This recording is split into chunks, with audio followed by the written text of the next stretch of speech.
Just want to start by saying we had a meeting yesterday on the Department of Education, which is being moved. We're going to educate the children in their states where they can get a proper education. The numbers are horrible the way it is, and we're going to make a move that's very big. I don't think it's even risky a little bit. I think it's going to be amazing. It should have been done years ago. They've been talking about doing it for many years, but nobody ever got it off. But we did. And there was great excitement and great acceptance of it by almost everybody, including a lot of Democrats, actually. I do want to say that I've decided that the SBA, the Small Business Administration, headed by Kelly Loeffler, is a terrific person, will handle all of the student loan portfolio. We have a portfolio that's very large, lots of loans, tens of thousands of loans, pretty complicated deal. And that's coming out of the Department of Education immediately, and it's going to be headed up by Kelly Loeffler at SBA, and they're all set for it. They're waiting for it. It'll be serviced much better than it has in the past. It's been a mess. And also, Bobby Kennedy, the Health and Human Services, will be handling special needs and all of the nutrition programs and everything else. Rather complex, but that's going to be headed by and handled by Health and Human Services. So I think that'll work out very well. Those two elements will be taken out of the Department of Education, and then all we have to do is get the students to get guidance from the people that love them and cherish them, including their parents, by the way, who will be totally involved in their education, along with the boards and the governors and the states. And it's going to be a great situation. I guarantee that in a few years from now, I hope I'm going to be around to see it, but I think we're going to see a lot of it. I think that you're going to have tremendous results. You're going to have results like Norway, Sweden, Denmark, a lot of the countries that do so well. I think you're going to have a lot of those results. If you look at Iowa and Indiana and Idaho, so many places that run so well, Florida, Texas, big ones, you're going to have great education, much better than it is now at half the cost. And we're not even doing it as a cost item, although you will save probably half, maybe more than that. And you're not going to be at the bottom of the list. You're going to be much higher. And maybe you'll be, I will guarantee some of the states will be at the top of the list. They'll be comparable or better than these number 1, 2, 3, 4, 5 the countries that are in the top 5 positions. So that's, to me, it's very exciting, and it's been received very well. So I just wanted to tell you about the student loans and special needs. But we're here for a reason today that is very exciting, and I'm thrilled to announce that at my direction, the United States Air Force is moving forward with the world's first 6th generation fighter jet. Number 6, 6th generation. Nothing in the world comes even close to it. And it'll be known as the F-47. The generals picked a title, and it's a beautiful number, F-47. It's something the likes of which nobody has seen before in terms of all of the attributes of a fighter jet. There's never been anything even close to it, from speed to maneuverability to what it can have to payload. And this has been in the works for a long period of time. After a rigorous and thorough competition between some of America's top aerospace companies, the Air Force is going to be awarding the contract for the next generation air dominance platform to Boeing. As you know, was highly competed for. There was a lot of competition, generals, and it's been going on for a long time. Very, very tough competition, but this plane is produced numbers that nobody's ever seen before. The F-47 will be the most advanced, most capable, most lethal aircraft ever built. An experimental version of the plane has secretly been flying for almost 5 years, and we're confident that it massively overpowers the capabilities of any other nation. There's no other nation. We know every other plane. I've seen every one of them, and it's not even close. This is a next level. You know, level 5 is good. This is level 6, they say. The F-47 is equipped with state-of-the-art stealth technology. It's virtually unseeable and unprecedented power. It's got the most power of any jet of its kind ever made.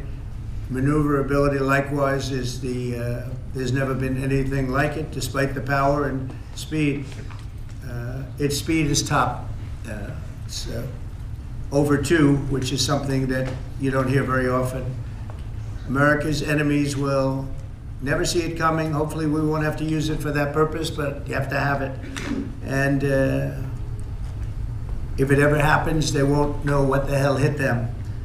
A new fleet of these magnificent planes will be built in the air during my administration for the next couple of years. It's ready to go. They've already built much of what has to be built in terms of production, including the sheds. We'll ensure that the USA continues to dominate the skies. We've given an order for a lot. We can't tell you the price because it would give way to some of the technology and some of the size of the plane, good-sized plane. This contract also represents a historic investment in our defense industrial base, helping to keep America at the cutting edge of aerospace and technology. Our allies are calling constantly. They want to buy them also, and certain allies will be selling them, perhaps toned-down versions. We like to tone them down about 10%, which probably makes sense because someday maybe they're not our allies, right? But I would like to ask Secretary Hegseth, who's doing a fantastic job. He's really been very inspiring in so many ways, and I must say that before he speaks, we have had record people wanting to join our military in the last 2.5 months, literally since this, I think probably since the election, November 5th, but especially since we came to office and since I announced Pete. He's young, he's smart, he's strong, he loves it, and they love him, but we've had record numbers of people wanting to join our military. Now, if you go back 6 months, it was the exact opposite. You had record numbers of people not wanting to join the military. Now you have record numbers of people wanting to be in our military, and that's a great honor. That shows you we're really on the right track. So, Pete, maybe say a few words. Sure. Well, Mr. President, this is a big day. This is a big day for our warfighters. This is a big day for our country, a big day in the world. The name of this program is the Next Generation of Air Dominance. And Mr. President, because of your leadership, your clarity, America is going to have generations in the future of air dominance because of this 6th generation fighter. We've had the F-15, we had the F-16, the F-18, the F-22, the F-35. Now we have the F-47, which sends a very direct, clear message to our allies that we're not going anywhere, and to our enemies that we will be able to project power around the globe unimpeded for generations to come. Mr. President, this is a gift to my kids and your kids, to my grandkids and your grandkids. This is a historic investment in the American military, in the American industrial base, in American industry that will help revive the warrior ethos inside our military, which we're doing, rebuild our military, which the previous administration did not do, by the way, Mr. President. They paused this program and were prepared to potentially scrap it. We know this is cheaper, longer range, and more stealthy. President Trump said we're reviving it and we're doing it. And then we are also going to reestablish deterrence. Under the previous administration, we looked like fools. Not anymore.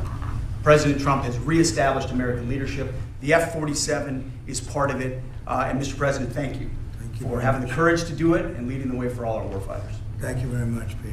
One of the things I will say, but the generals are going to speak in just a couple of seconds, but this plane flies with drones. It flies with many, many drones, as many as you want, and it's a technology that's new, but it doesn't fly by itself. It flies with many drones, as many as we want, and that's something that no other plane can do. So I'd like to introduce, if I might, Air Force Chief of Staff General David Alvin, and also General Dale White, two incredible people that I've known over the years, but I got to know them really well over the last few months. And would you say a few words, please, General? Thank you very much, Mr. President. Mr. President, Mr. Secretary, thank you so much for your unwavering commitment to our military. I will say this is a big day. This is a big day for our United States Air Force as well. You know, air dominance is not a birthright. but it's become synonymous with American air power. But air dominance needs to be earned every single day. And since the earliest days of aerial warfare, brave American airmen have jumped into their machines, taken to the air, and they've cleared the skies. And whether that be clearing the skies so we can rain down destruction on our enemies from above, or we can clear the path for the ground forces below. That's been our commitment to the fight, and that's really been our promise to America.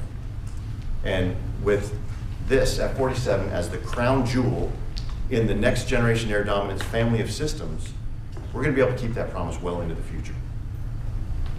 I also want to thank everyone from industry and within government, our engineers, who have worked tirelessly on this program to bring it where we are right now today.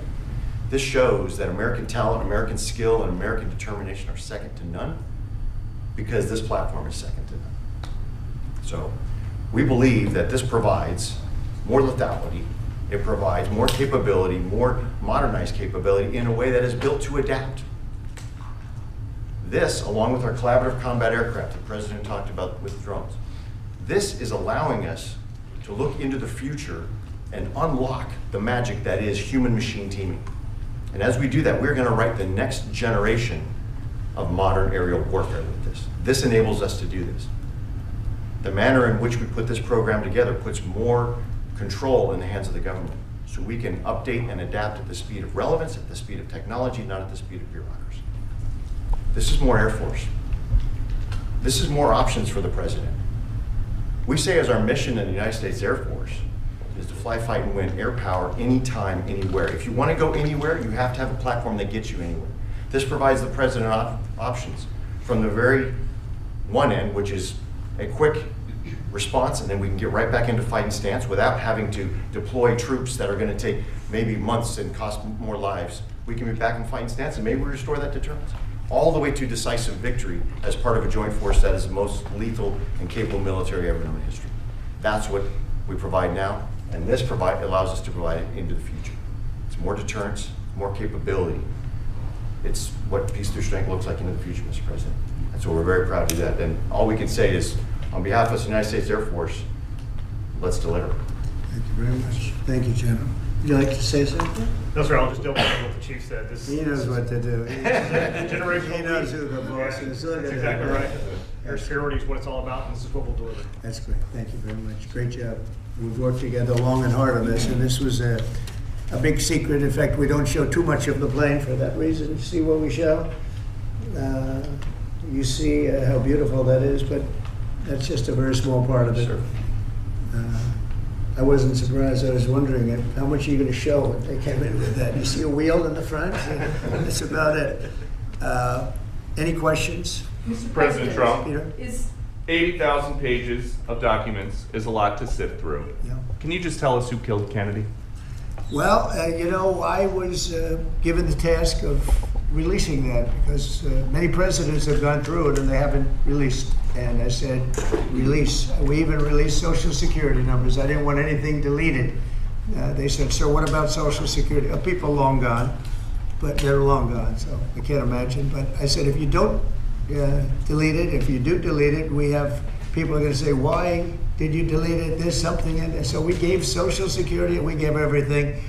And the rest is for you to look at, Peter. You're going to see whether or not you see anything. But we've given it. We're doing it with Dr. Martin Luther King, too. They're preparing all of that. They're going to release everything. And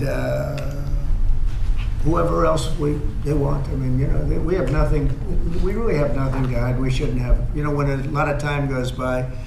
But with the Kennedy files, in particular, they were going crazy on them. I don't think there's anything that's earth-shattering, but you'll have to make that determination. In those, it's 80,000. It's actually 88,000, and we have some additional things, as you know, come out today. And for that, you can go to the offices and you can see whatever you want to see. Everything is out there, totally open. The additional stuff is available later on today. You go over to the offices and you can have it immediately. And you'll make a determination. And on something else, these Tren de Aragua guys, because of your executive order, they are designated as foreign terrorists. Yeah. If ISIS or Al-Qaeda foreign terrorists were operating here in the United States, cops would probably be shooting first and asking questions later. And so what is the difference between terrorists, between somebody like an ISIS or an Al-Qaeda operative versus a MS-13 or Tren de Aragua? Well, these are people that focus on destroying people in their homes. They're not as international in that sense. They're a group of thugs. They come from Venezuela. They come from the prisons of Venezuela. They're very, very dangerous people, but they didn't look so dangerous when the guards took care of the situation from El Salvador. And I want to thank the president. He's a friend of mine. He's done a great job. But I just can't imagine that the Democrats are taking this issue where they want to have them back. You know, so now they have men playing in women's sports. They have transgender for everyone. They have open borders. They have all of their crazy policies that are, I think, 95-5, not 90-10, okay? And their new policy is, let's bring Tren de Aragua back into our country. Let's bring the worst, these are the worst gang members there are. They looked amazingly frail, though, by the way they were handled. It's very amazing. You know, they weren't, when they were in Colorado cutting the fingers off a man because he made a phone call to the police, they seemed a lot tougher then than they did when they were having their head shaved and they were in shackles. They're tough people, they're bad people. We don't want them in our country. We can't let a judge say that he wants them. You know, he didn't run for president. He didn't get much more than 80 million votes. And we just can't let that happen. It'd be so bad for our country. I won on the basis of getting criminals out of our country that were let in. It was called unforced error. They were let in by Biden, incompetently let in, and let in by the millions, actually. 21 million people, I believe it's 21 million. And that's not even including the gotaways, but these are rough people. We want them out of our country. And I won the election based at least partly on that, and that's a big part, yeah? And I don't know if you saw this. I don't know if you saw this. Tim Walz is now saying about Trump supporters, and forgive me, I'm just reading a quote from Tim Walz, I think I could kick most of their ass. Oh boy, he'd be in trouble. Is there any way to know? Well, he's a loser, yeah, I mean, the guy's a loser.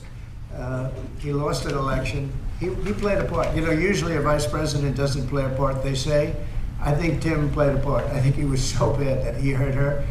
But she hurt herself, and Joe hurt them both. They didn't have a great group, but I would probably put him at the bottom of the group. Have you heard that Biden wants to get back President, involved for Mr. Democratic President. politicians, fundraising and campaigning against your policies? What do you think of that? I hope so. Mr. President, there are several families. Mr. President, there are families from some of the Who are you people. with? I'm with La Nación newspaper from Argentina. There are families from some of the people that were on those flights to El Salvador that claim that they're not criminals, they're not members of Tren de Aragua, of MS-13. What can you tell them, and what guarantees can you give them that everyone in those planes were actual criminals, terrorists, as you said? Well, I was told that they went through a very strong vetting process, and that that will also be continuing in El Salvador. And if there's anything like that, we would certainly want to find out. But these were a bad group. This was a bad group, and they were in bad areas, and they were with a lot of other people that were absolutely killers, murderers, and people that were really bad with the worst records you've ever seen. And but we will continue that process, absolutely. We don't want to make that kind of a mistake. Mr. President, is the U.S. planning to give up the position of NATO's Supreme Allied Commander, and if so, why? NATO is something that I saved. NATO was gone until I came along. In fact, the previous Secretary General, very good man, both of them are good. The current man is fantastic. But both of them have said, if it wasn't for Trump, you wouldn't even have a NATO, because we were paying the cost of almost all of the countries. And now they're paying. I said, we're not going to do this. We're not going to continue. You hurt us on trade, you do bad things on trade, and then on top of it, we're supposed to pay for your military. And because of what I did, hundreds of billions of dollars flowed into NATO by countries that just weren't paying. They were delinquent. They weren't paying their bills. So NATO is solid. They're strong, but they have to treat us fairly. Are we going to give up the... Because look, without us, NATO is not the same thing. And I can tell you, I've been having very good discussions, as you know, with President Zelensky and with President Putin. And President Putin will tell you that without the United States, he wouldn't be worried. But he is worried when the United States is involved. And I have to tell you, I've dealt very well with both gentlemen, and we have, I think we have the confines of a deal. I hope we have the confines of a deal. I'm doing it for two reasons. Number one, and by far most importantly, thousands of young people, and they're not American people, they're Russian and they're Ukrainian, are being killed every week, thousands a week. And also the United States has paid, because of Biden, $350 billion on a war that should have never happened.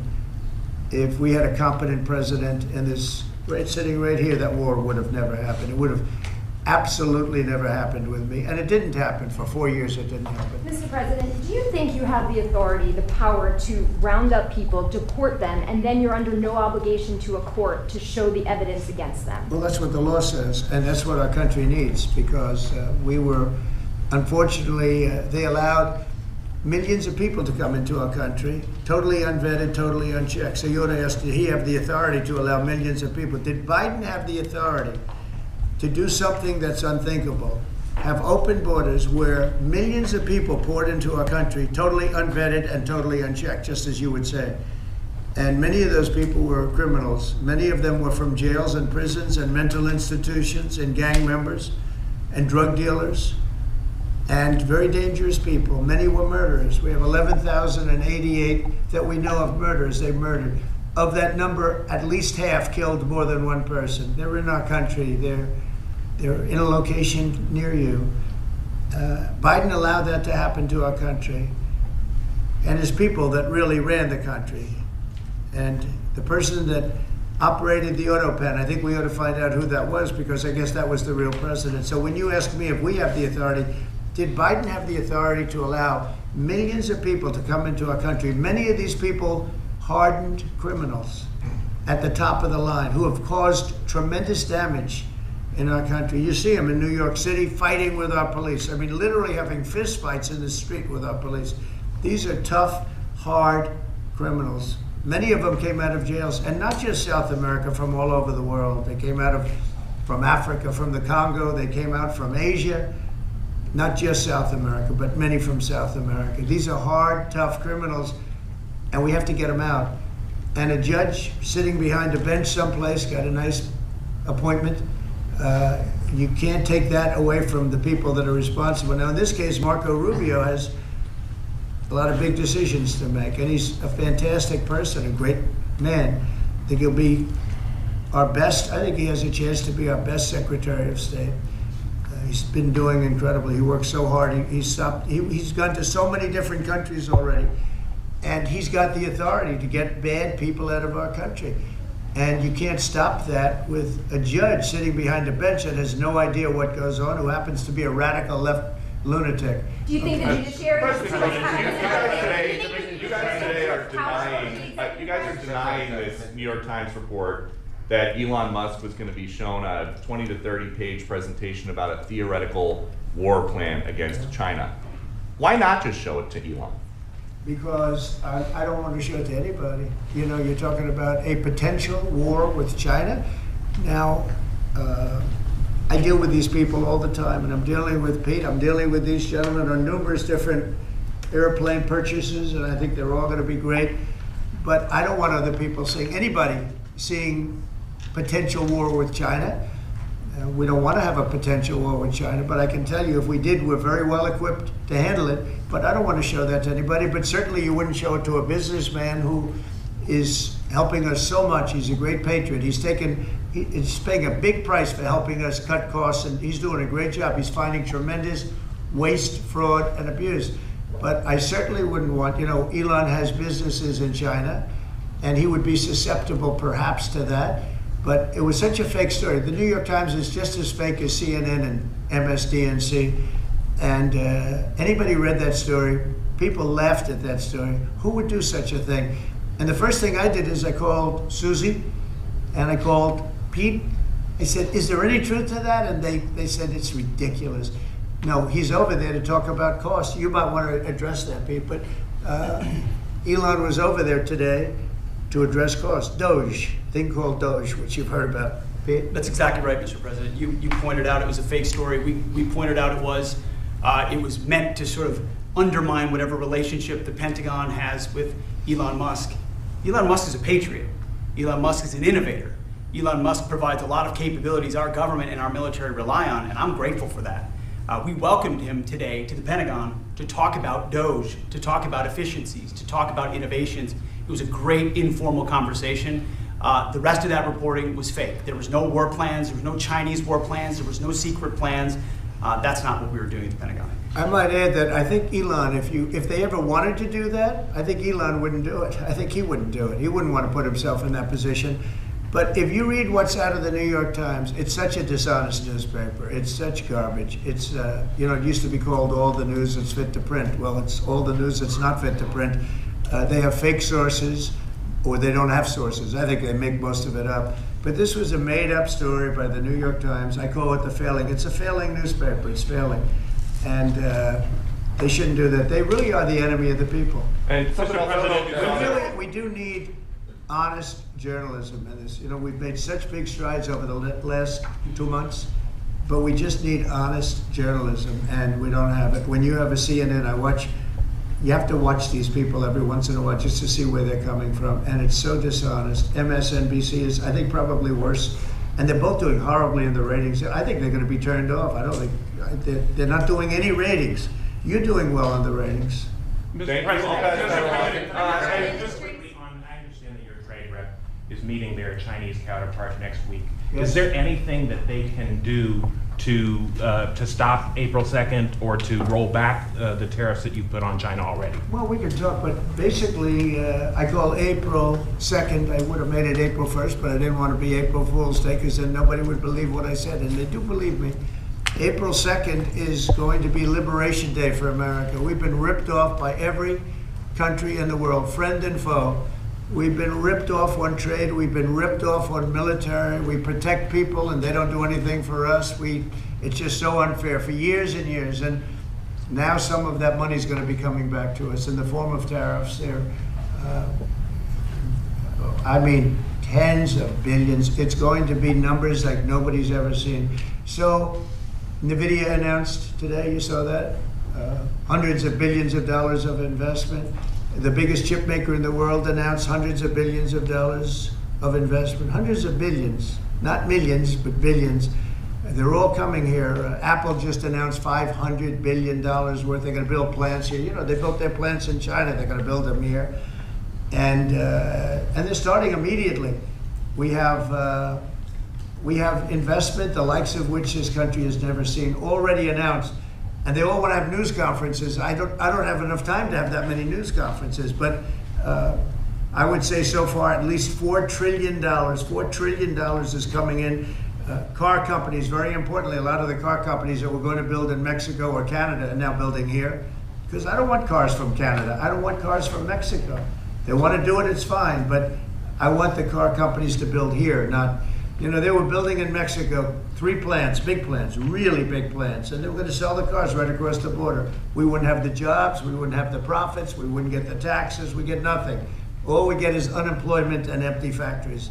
Those days are over. So now those 3 places are going to build here, but many more than that. We have a big one. Honda is building, just announced a really big plant in Indiana, great state, smart place to build.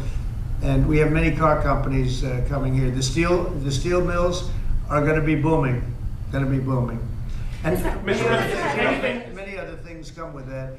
But we need that for defense. There are certain things you have to have. You have to have steel. We would have had, if I didn't do in my first term tariffs to stop the onslaught, because they were dumping steel in order to destroy our steel plants. If I didn't do 50% and even 100% in certain cases tariffs on steel, you wouldn't have a steel plant in the United States. And Biden was unable to get rid of those tariffs because they threw off so much money that his numbers, which didn't work anyway, because his numbers were terrible, what he did, the way he spent money was so horrible, and what he allowed to happen to energy. That's the other thing. Energy is going to be like it's never been before. Mr. Vice President is here. Do you have anything to say while you're here? No, sir. Good Vice President. I'm just here to watch the show, sir. Okay. I think airplanes are pretty cool, so I wanted to check this out. Airplane's cool. It is cool. Is there anything that China can do to take off the trade war at this point, though? Well, I'll be speaking to President Xi. I have a great relationship with him. We're going to have a very good relationship. But we have a $1 trillion deficit because of Biden with President Xi. More than that. I mean, I've heard $1.2 trillion. We have a deficit. And I've explained that to President Xi. We also have a problem where he's allowing fentanyl to be sent into Mexico and then cross the border and, killing. I think the number is much higher than the 125, 115 that I think it's closer to 300,000 people a year. And so that's a problem. But they have a tremendous surplus against the United States, and we don't want that. Mr. President, why do you want to control Ukraine's power A plant? number of countries have come to you asking for exemptions on tariffs. Is that something that is under consideration by you? Well, people are coming to me and talking about tariffs, and a lot of people are asking me if they could have exceptions. And once you do that for one, you have to do that for all. So, I mean, generally, I did something interestingly during 2 weeks ago. I gave the American car companies a break because it would have been unfair if I didn't. And everybody said, oh, he changed his mind on tariffs. I didn't change my mind. I helped our, sort of big three, big four. I helped some of the American companies. And instead of taking it properly, they said, oh, he changed it. I don't change, but the word flexibility is an important word. Sometimes there's flexibility, so there'll be flexibility, but basically it's reciprocal. So that if China's charging us 50% or 30% or 20%, and I don't mean China, I mean anybody, any country, Canada. Nobody knows that Canada's charging our dairy farmers. They have 270% tariffs. Nobody knows that. Nobody knows that. They have up to 400%. They have a couple of tariffs at 400%. Nobody knows that. Nobody talks about that. And remember, with Canada, we don't need their cars, we don't need their lumber, we don't need their energy, we don't need anything from Canada, and yet it costs us $200 billion a year in subsidy to keep Canada afloat. So when I say they should be a state, I mean that. I really mean that, because we can't be expected to carry a country that is right next to us on our border. It would be a great state. It would be a cherished state.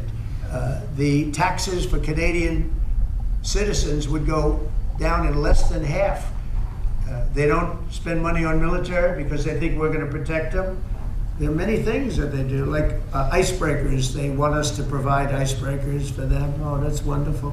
So the Canada, they're very tough traders too. I want to just tell you, all the people, they're tough traders. They trade very tough. And the expression I use is, some people don't have the cards. I used that expression about a week and a half ago, right? Somebody was negotiating who didn't have the cards, who's now, I think, saying that he wants to do it, and I think we're going to have a big deal on that very special something. We got to make a deal on that. But Canada has been a very nasty negotiator against the United States, took advantage of the United States for a long time. But nobody knows that they were getting 270% tariffs on dairy products. I don't think I've heard you say this in all of the talk about Canada becoming the 51st state. Are you concerned that if they became the 51st state, they would be a very, very blue state? Very, very big and very, very blue. No, there might be, but it would, you have that artificial line that goes, that straight artificial, that looked like it was drawn by a ruler. Somebody with I don't mean a ruler like a king, I mean like a ruler, this way.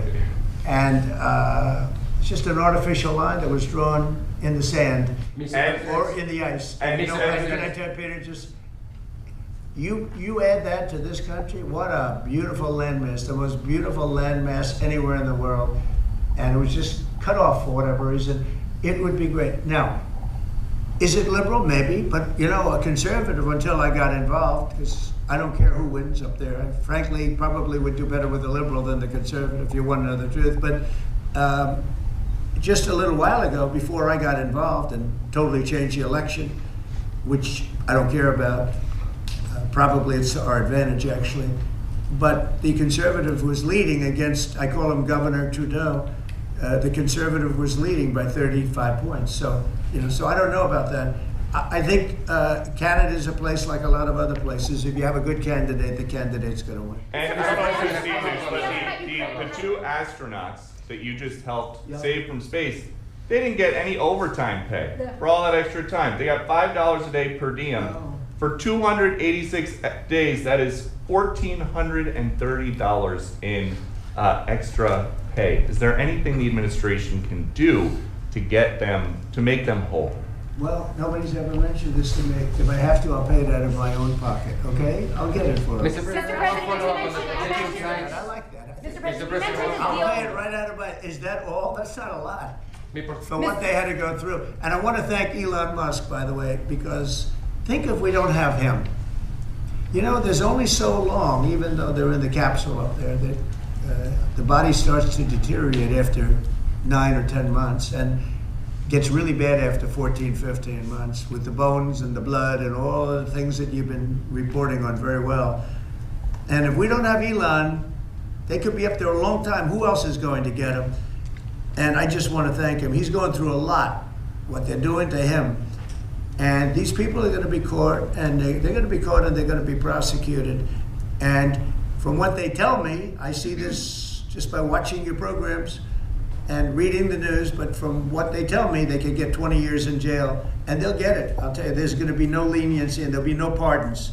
I can tell you that right. And you said this morning 20 years in jail, and then maybe you said this morning 20 years in jail, and then maybe they'll go to one of these prisons in El Salvador. Do you think with the way that the judges have been issuing injunctions, it would be easier or harder to send these Tesla domestic terrorists to a jail in El Salvador than these MS-13 or Tren de Aragua guys? Well, I view these people as terrorists just like others. These are, when I looked at those showrooms burning and those cars, not one or two, like 7, 8, 10 burning, exploding all over the place. These are terrorists. You didn't have that on January 6th, I can tell you. You didn't have anything like that on January 6th, which is sort of amazing because on January 6th, the Democrats were talking. Nobody was killed other than a very beautiful young woman, Ashley Babbitt. Nobody was killed. And you look at what's going on now with these terrorists. These are terrorists, and that's an organized event. You know, take a look at their signs. Take a look. They're all made by the same sign company. A nice, expensive job. Now, these are the people that finance it are, in my opinion, in just as big a trouble as the people that are setting the match and setting the fires. So we'll see. It's under very serious investigation by the FBI and by the Justice Department. These people are terrorists. Mr. President, you mentioned a deal with Ukraine. Mr. President, what do you say to American military families who are seeing Elon Musk at the Pentagon today, are hearing about Defense Department cuts, and their thoughts are immediately going to the safety of their loved ones who are currently deployed? Well, we're making our country strong. And when they see a thing like that and they hear that story about Elon and China, what they should do is realize that the New York Times is a corrupt institution, because I think they're the ones. They knew that story wasn't true. Nobody believed that story. People that, when I first called, they laughed when they heard this story. Nobody believed it, that the Pentagon was giving him a briefing on what war with China would look like, and he has business in. No, they made that up because it's a good story to make up. They're very dishonest people. Look, I have it with the Times, and you'll see more and more of it. To me, it's a very dishonest organization. But a story like that is made up. It's total fiction. And I just wanted to make sure. I called up Chief of Staff and I called up Pete. And I said, is there any truth to that? Absolutely not. He's there for Doge, not there for China. And if you ever mention China, I think he'd walk out of the room. He wouldn't take it anyway. So it's just a made up story. Nobody's taking better care of the military. One of the things that I know that Pete's doing is he's talking about a lot of the civilian staff, and we're going to get them other jobs. You know, we're going to have a lot of jobs in this country, but we don't want to have wasteful jobs. We want to have meaningful jobs. And those were wasteful jobs. Those are jobs that not only military, but jobs where people don't show up. You take a look at Department of Education. I've never seen so many buildings with the names on it. You go past one after another Department of Education, and they're empty. The people don't show up. You know why? Because they have other jobs, because they're playing golf, or they're playing something, They're doing something. And we have a lot of great people, but we have to move that back to the States. We're going to make our country strong, and we're going to get people much better jobs, because we have companies moving into our country, the likes of which we've never seen before. Nothing like this has happened. And it's automatic. They don't want to pay the tariffs. How do you avoid paying the tariffs? You build your plant in the United States, and it's a beautiful thing to see. I see it. So far, I would say $4 trillion. Nobody's ever heard of them. No country's ever heard of numbers like that. $4 trillion, and those are the best ones. The biggest, best chip maker in the world. I'm not a fan of the CHIP Act, where you give billions of dollars away to companies that don't need it, and it won't bring them here. I'm giving nothing away. All they're doing is coming here, they're building because they want to avoid. Remember this on the tariffs too, because that's going to be, Liberation Day, April 2nd. It's reciprocal. If they charge us, we charge them. So somebody say, well, how much are the tariffs? Very fair. If India, as an example, has been very bad to us on tariffs, they charge 100%, 200%, whatever they charge. Now, Europe just announced they're lowering the tariffs on cars. We charge, like a joke, 2.5%. That's what this country charges. Europe just announced that they're reducing their tariffs on cars to 2.5%. It's nice. But they also have non-monetary tariffs, where they make it impossible for the cars to get in, even without the dollars on them, and the dollar signs. It's called a non-monetary tariff, where they put on controls where no matter what happens, because they don't want cars, they don't want the American car in their market. And yet they send us millions of cars, they send us big agriculture, they don't want our agriculture, they don't want anything from us. European Union's very tough, but now it's fair. So whatever they do to us, we do to them. Mr. President, you mentioned as Russia continues to attack Ukraine, are you planning to impose any sort of sanctions? Well, they're fighting against each other. Yeah, I think we're going to have, we have a ceasefire on a lot of areas, and so far that's all held very well. And getting that ceasefire, they had a lot of guns pointing at each other. You had some soldiers, unfortunately, surrounded by other soldiers, and they are going to be, I believe, we're going to pretty soon have a full ceasefire, and then we're going to have a contract. And the contract's being negotiated, the contract in terms of dividing up the lands, et cetera, it's being negotiated as we speak. What do you say to critics who say that your actions towards law firms amount to coercion? Well, the law firms all want to make deals. You mean the law firms that we're going after, that went after me for 4 years, ruthlessly, violently, illegally? You mean, are those the law firms you're talking about? They're not babies, they're very sophisticated people. Those law firms did bad things. They went after me for years. Russia hoax, all a hoax. It was a hoax. It was Hunter Biden's laptop. It didn't come out of Russia, by the way. It was came out of his bedroom. It was all a hoax, developed by Democrats. Hillary, I don't think Biden did, because I don't think Biden knows what the hell he's doing, frankly, based on everything I see. I've seen things since being here that are so sad, what he's done to this country, what he and they did to this country, those people that surrounded him, who, by the way, are radical left but smart. He's not smart, he was never smart. But these are radical left, smart people. They totally controlled him. He did whatever they told him to do. And it's a shame. It's so sad to see what happened, what they've done to this country, both not only the inflation you saw, but allowing millions and millions of criminals into our country. That's an inexcusable act. And many other things besides that. Thank you very much. Mr. President, can we talk one more question on Ukraine? Why do you want to control Ukraine's power plants, sir? Thank you. Thank you very much.